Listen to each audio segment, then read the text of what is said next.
हाँ जी, good morning, good afternoon, good evening to everyone watching this video as per your time zone. तो भाई 9th class हम लोगों ने हमारा पूरा सिलेबस अच्छे से कंप्लीट कर लिया है. किसी बच्चे ने अगर नहीं देखा है तो वो चैनल की प्लेलिस्ट पर जाकर सीक्वेंस से फिजिक्स, केमिस्ट्री एंड बायोलॉजी की प्लेलिस्ट बनी हुई है, वहां पर जाकर देख सकता है. अब हमने एमसीक्यू और असर्शन रीजन जो मोस्ट इंपॉर्टेंट क्वेश्चंस है हर चैप्टर के करने स्टार्ट करे हैं, उसकी भी एक प्लेलिस्ट बना दी है. आप चैप्टर वाइज वहां जाकर सबके एमसीक्यू एंड असर्शन रीजन कर सकते हो. अभी तक अगर आपने चैनल को सब्सक्राइब नहीं करा है तो कर लो, क्योंकि यहाँ पूरा सिलेबस, एग्जाम की प्रिपरेशन, सब कुछ बहुत ही अच्छे से कराया जा रहा है. इस वीडियो को स्टार्ट करने से पहले वीडियो को लाइक कर दो और एक अच्छा सा कमेंट कर दो. चलिए भाई स्टार्ट करते हैं. Chapter fundamental unit of life cell. Chapter कौन सा है? Fundamental unit of life cell. और पहला एमसीक्यू आपकी स्क्रीन पर आ गया है. आपको अच्छे से एमसीक्यू को रीड करना है और नीचे कमेंट करना है. चलिए जी, पहला एमसीक्यू क्या है? Where are the essential protein. सबसे मोस्ट इंपॉर्टेंट क्वेश्चंस कराए जा रहे हैं भाई, मोस्ट इंपॉर्टेंट क्वेश्चंस कराए जा रहे हैं, यही सब आपको एग्जाम्स में दिखेंगे. कहता है where are the essential proteins and lipids required for the cell membrane. Membrane biogenesis पढ़ाया था आपको कि वहीं से जाकर मेम्ब्रेन बनती है. किसमें कराया था? एंडोप्लाज्मिक रेटिकुलम में कराया था आपको कि वहां पहले प्रोटीन कौन बनाता है. एक क्वेश्चन में 2 क्वेश्चन करेंगे. प्रोटीन कौन बनाता है? RER, rough endoplasmic reticulum. Lipids कौन बनाता है? SCR, soft endoplasmic reticulum. ये दोनों कहाँ बनते हैं? एंडोप्लाज्मिक रेटिकुलम में बनते हैं. मेरे पढ़ाए हुए बच्चे एक एक लाइन अच्छे से करनी है आपको. अगर आपने इस चैप्टर की थ्योरी नहीं करी है तो आप प्ले लिस्ट में जाकर fundamental unit of life cell, जो मैंने बिल्कुल अच्छे डायग्राम्स के साथ, 3D डायग्राम्स के साथ कराया है, वो चैप्टर वहां से अच्छे से कर सकते हैं. विच of the following is not a function of vacuole. Vacuole भी एक सेल ऑर्गेनेली है. प्लांट्स में सारा 50 to 90% सेल का मटेरियल सेल से इसी में रहता है और इसका काम टर्जिडिटी और रिजिडिटी देने का है. तो क्या कहता है? Which of the following is not a function. It store the toxic waste. Bulk storage का काम तो इसका है ही है. It help with the cell division. No ma'am, कोई डिवीजन में हेल्प नहीं करता है. इट मेंटेन टर्जिडिटी, ये मैं पहले बता चुकी हूँ. स्पोर्ट करता है, ये मैं पहले बता चुकी हूँ. तो वैक्यूल का काम स्टोरेज का, स्पोर्ट का और टर्जिडिटी मेंटेन करने का है, ना कि उसका काम सेल डिवीजन का है. सेल डिवीजन तो माइटोसिस मायोसिस से होती है. चलिए जी, तो ये बी क्या है? Not a function of vacuole है. अगला चलते हैं. कहता विच of the following is incorrect. ये नोट वाले, इनकरेक्ट वाले अच्छे से भाई इसको अंडरलाइन कर लिया करो. कहता है cytoplasm is known as protoplasm. No madam, cytoplasm वो होता है जो सेल मेम्ब्रेन और न्यूक्लियर मेम्ब्रेन के बीच में होता है. जैसे कि मानो ये कोई सेल है, यहाँ पर न्यूक्लियस है बीच में, तो ये जो मसाला है ये साइटोप्लाज्म है. न्यूक्लियर मेम्ब्रेन के अंदर जो मसाला है वो न्यूक्लियोप्लाज्म है. और न्यूक्लियोप्लाज्म और साइटोप्लाज्म दोनों को मिलकर प्रोटोप्लाज्म बनता है. तो साइटोप्लाज्म अलग है, प्रोटोप्लाज्म अलग है और न्यूक्लियोप्लाज्म अलग है. इन दोनों का एडिशन प्रोटोप्लाज्म होता है. ये फिर से आएगा, आज ही के इसमें आएगा, बार बार बता रही हूं. लाइसोसोम सुसाइटल बैग्स होते हैं. माइटोकॉन्ड्रिया के पास डीएनए होता है. सारे इनकरेक्ट नहीं है, सिर्फ एक ही इनकरेक्ट है. तो ऑप्शन नंबर 1 टिक हो जाएगा, क्योंकि यहाँ पे इनकरेक्ट ही पूछा था. फिर कहता dash is the power house of cell. ये सबको पता है, हर बच्चे को पता है और ये क्वेश्चन आता है. Dash is the power house of cell. Mitochondria. Dash is the power house of cell. Mitochondria. अगर आपसे पावर हाउस पूछे तो माइटोकॉन्ड्रिया लिखोगे. अगर एनर्जी करेंसी पूछे, भाई एक बार एनर्जी करेंसी पूछ ली थी तो भी बच्चे माइटोकॉन्ड्रिया कराए थे. नो, एनर्जी करेंसी मतलब किस फॉर्म में एनर्जी स्टोर होती है, तो वो एटीपी होती है. माइटोकॉन्ड्रिया एनर्जी बनाकर एटीपी के फॉर्म में स्टोर करता है. तो एनर्जी करेंसी कौन हो जाएगी? करेंसी कौन हो जाएगी? एटीपी हो जाएगी. एक क्वेश्चन में 2 क्वेश्चन बता रही हूं भाई. फिर कहता है विच प्लास्टिक्स आर कलरलेस. आपको बताया था 3 प्लास्टिक होते हैं, chloro, chromo and leuco. Chloro का कलर ग्रीन होता है, क्रोमो का कलर कोई और कलर होता है ग्रीन के अलावा, और ल्यूकोप्लास्ट जो कि स्टोरेज का काम करता है उसका कोई भी कलर नहीं होता है. जाकर मेरे नोट्स अच्छे से देख लो, एक एक क्वेश्चन मेरे नोट्स में से आ रहा है. चलिए जो फिफ्थ का क्या हो गया, सी हो गया। Way who coin the term protoplasm, इसके लिए भाई सारा ही बता देती हूँ, सारा ही बता दूंगी, बार बार आज के लेक्चर में बार बार क्वेश्चंस आएंगे। पहली बात, सेल की डिस्कवरी किसने करी, रॉबर्ट हुक ने। सेल की डिस्कवरी किसने, ये लिख लो, नहीं लिखा हुआ तो दिमाग में लिख लो अभी से ही, थ्योरी में तो सब कुछ लिखा हुआ है। सेल की रॉबर्ट हुक ने, न्यूक्लियस की रॉबर्ट ब्राउन ने डिस्कवरी करी थी। उसके बाद प्रोटोप्लाज्म की बात करें जो इसी क्वेश्चन में है, प्रोटोप्लाज्म की परकिंजे ने करी थी।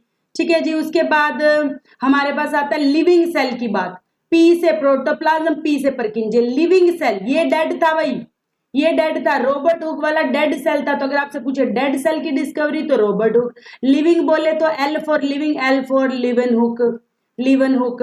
फिर उसके बाद आपसे पूछ सकते हैं सेल थ्योरी किसने दी, आज के लेक्चर में ही आएंगे ये सारे वर्ड्स। सेल थ्योरी किसने दी, शवॉन एंड शेल्डन एंड शवॉन ने। फिर उसके बाद आपसे पूछे सेल थ्योरी को मॉडिफाई किसने करा था, तो आप कहेंगे विर्चो ने। फिर आपसे कहेंगे सेल थ्योरी में उन्होंने बताया क्या था, तो उन्होंने ये बताया था कि प्लांट्स एंड एनिमल्स सारे ही सेल से बने होते हैं।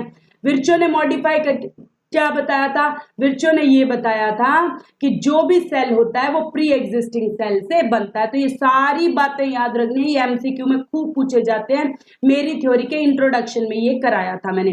प्रोटोप्लाज्म कौन बताता है, परकिंजे बताता है। नेक्स्ट, चूज द इनकरेक्ट, फिर से भाई गलत बात बतानी है। All the cell arise from pre existing, अब ये बताइए बात, तो ठीक है। Virchow propose the cell theory, गलत, इसीलिए इससे पहले ये सारी चीजें बताई थी। विर्चो ने सेल थ्योरी थोड़ी दी थी, विर्चो ने तो मॉडिफाइड सेल थ्योरी दी थी। तो सेल थ्योरी किसने दी थी, सेल थ्योरी किसने दी थी, कमेंट करेंगे। सेल थ्योरी किसने दी थी, कमेंट करेंगे। Nucleus was discovered by Robert Brown, बिल्कुल सही बात है। Nucleus and cytoplasm known as nucleoplasm, nucleus and cytoplasm live together known as nucleoplasm आना था यहाँ पर।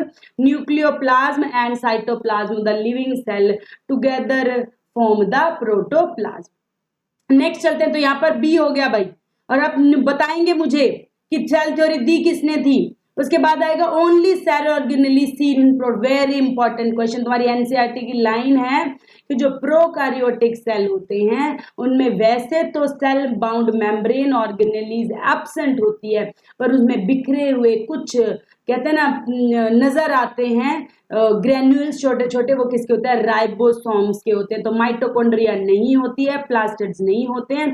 कौन सा ओनली सीन, कौन सा होता है, सिर्फ राइबोसोम्स होता है। ये क्वेश्चन पूछा जाएगा आपसे, प्रोकैरियोटिक में कौन सा होता है, राइबोसोम्स होता है। उसके बाद very important, match the flowing, match the flowing. अब तुम्हें बताया था प्रोकैरियोट्स वो होते हैं जिसमें न्यूक्लियर मेम्ब्रेन नहीं होती है, यूकैरियोट्स वो होते हैं जिसमें न्यूक्लियर मेम्ब्रेन होती है। अब क्लैमिडोमोनास आपको बताया था यूनिसेल्युलर होते हैं, फंजाई आपको बताया था मल्टी सेल्युलर होते हैं। तो अब मैच कर लोगे, अब मैच कर लोगे, अब तो मैच कर ही लोगे, कमेंट करो जरा, मैच करके कमेंट करो जरा कौन सा आंसर है। नेक्स्ट चलिए, amoeba requires acquires its food, ये बताया था, ये बताया था। अमीबा अमीबा अमीबा सुडोपोडिया से एनगल्फ कर लेता है, डायग्राम से कराया था। जिसने मेरी थ्योरी नहीं देखी जाओ, 3D डायग्राम से इतना सुंदर समझाया था ये चैप्टर। सो एंडोसाइटोसिस अंदर खींच लेता है। आपसे पूछा जाएगा व्हाट इज एंडोसाइटोसिस, आपसे पूछा जाएगा अमीबा अपना खाना कैसे लेता है, तो आप कहोगे एंडोसाइटोसिस से। यहाँ अच्छा जी, ये आपका एक 11 10 तो मैंने कराने थे, एक 11 होमवर्क है, 3 होमवर्क दिए हैं। एक तो मैच करके बताओगे, एक न्यूक्लियस किसने बताओगे, और एक ये होमवर्क में बताओगे। पढ़ देती हूँ सवाल, कौन सा इनकरेक्ट है इन सारी स्टेटमेंट से, कौन से। अब से भाई एक आध क्वेश्चन होमवर्क दिया करेंगे। मेम्ब्रेन कहता है प्रोटीन लिपिड से बनती है, अभी करके आए थे, बनती है कि नहीं बनती है। सेल मेम्ब्रेन सेपरेट करती है नहीं करती है, बताओगे। कहता है सेमी परमिएबल मेम्ब्रेन है, हम बताओगे है कि नहीं है। और cell membrane allows the all the material, बताओगे करती है कि नहीं, सारे मटेरियल्स को जाने देती है क्या, तो बताना। अगर सारों को नहीं जाने देती है तो किसको जाने देती है, इसका आंसर कमेंट करेंगे भाई। उसके बाद हम करेंगे अब हमारे assertion and reason. Assertion reason की ये बातें आपको बहुत बार बता दी, पहला ट्रू दूसरा ट्रू, पहला ट्रू दूसरा ट्रू। अगर एक में करेक्ट एक्सप्लेनेशन एक में नॉट करेक्ट एक्सप्लेनेशन, पहला ट्रू दूसरा फॉल्स, दूसरा फॉल्स पहला ट्रू, ठीक है, मतलब पहला फॉल्स दूसरा ट्रू। कहता है Robert brown discovered the nucleus, madam ने पहले ही पढ़ा दिया ट्रू। फिर कहता है न्यूक्लियोप्लाज्म एंड साइटोप्लाज्म, ये भी मैंने पहले ही बता दिया, प्रोटोप्लाज्म। दोनों ट्रू हैं, बट दोनों का आपस में कोई रिश्ता नहीं है, कोई एक्सप्लेनेशन नहीं है। एक बात किसी की कर रहा है, एक बात किसी की कर रहा है, तो but true but not the correct explanation, option number B. दूसरा क्वेश्चन कहता है smooth ER associated with synthesis of protein. इसी लेक्चर की स्टार्टिंग में बताया था SER क्या बनाता है, लिपिड्स एंड फैट्स बनाता है, जबकि RER क्या बनाता है, प्रोटीन। पहला ही क्वेश्चन था आज के लेक्चर का। तो यहाँ पे स्मूथ दे रखा है, तो मतलब पहला क्या है, फॉल्स है। और जब पहला फॉल्स हो तो दूसरा देखने की जरूरत ही नहीं होती है। बाकी यहाँ पर ठीक है, कहता है राइबोसोम्स नहीं पोजेस करता, तो जिसपे वो छोटे छोटे दाने नहीं होते वो स्मूथ होती है। डायग्राम्स देख लेना मेरी थ्योरी में, जिसने ये अभी देख रहे हैं, बहुत सुंदर 3D डायग्राम से ये चैप्टर समझाया हुआ है भाई। ये हमारे पास क्या है, ट्रू है, तो option number D is the correct answer. Next चलते हैं, लाइसोसोम सुसाइडल बैग्स है। बच्चे बच्चे को पता है सुसाइडल बैग्स हैं, क्यों है, व्हेन द सेल डैमेज, कहता है जब सेल में कोई खराबी हो जाती है तो लाइसोसोम फट कर डाइजेस्ट कर लेती है, इसीलिए वो सुसाइडल बैग्स है। तो ये ट्रू भी है और सही से एक्सप्लेन भी कर रही है कि इसी वजह से उनको सुसाइडल बैग्स कहते हैं। तो करेक्ट एक्सप्लेनेशन है इसलिए ऑप्शन नंबर ए। उसके बाद कहते हैं chloroplast is kitchen of cell, बिल्कुल क्लोरोप्लास्ट ही तो खाना बनाने में हेल्प करती है। उसके बाद chlorophyll pigment is present in the chloroplast, बिल्कुल। अगर ग्रीन कलर का क्लोरोफिल ना होता, हरे रंग का होने की वजह से क्लोरोफिल क्या करता है, क्लोरोप्लास्ट को खाना बनाने में हेल्प करता है। तो ये बात बिल्कुल करेक्ट है दोनों, और दोनों दूसरे वाला पहले का करेक्ट एक्सप्लेनेशन भी है। कहते हैं central vacuole of some plants, okay भैया आपको स्टार्टिंग में बताया था, वैक्यूल जो होता है प्लांट्स में 50 से 90% उसका वॉल्यूम ऑक्यूपाई करता है, सेंटर में ही आ जाता है। मानो ये प्लांट है, इसके सेंटर में बड़ा सा वैक्यूल होता है, न्यूक्लियस साइड में खिसका होता है। तब they provide energy, no madam. Vacuole का काम हम स्टार्टिंग के एमसीक्यू में पढ़ के आए, वैक्यूल का काम सिर्फ टर्जिडिटी, स्पोर्ट और स्टोर करना है, एनर्जी देना या सेल डिवीजन करना नहीं है। तो पहली बात ट्रू है, दूसरी बात फॉल्स है। तो पहली ट्रू दूसरी false, option number C. 6 question कहता है Golgi body store modify pack, बिल्कुल मॉडिफिकेशन और पैकेज का काम ही है। और कहता है they are involve in formation of lysosomes, बिल्कुल लाइसोसोम्स कौन बनाता है, गोल्गी बॉडीज बनाता है। इसका भी 3D डायग्राम्स बताया था भाई, यहाँ से ऐसे जाती है, फिर ऐसे करती है, ये करती है, वो करती है। तो ये बात भी ट्रू है, बट आपस में इन दोनों को कोई लेना देना तो है नहीं। एक में कह रहा है पैकेज करता है, एक में कहता है बनाता है, वो कोई बात थोड़ी बनी, कोई आपस में रिश्ता नहीं है। तो इसलिए option number B correct explanation नहीं है।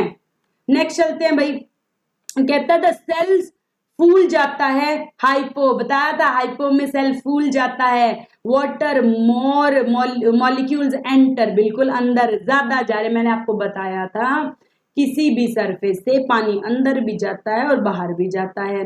3 टाइप के सॉल्यूशन होते हैं, हाइपरटोनिक, हाइपोटोनिक और आइसोटोनिक।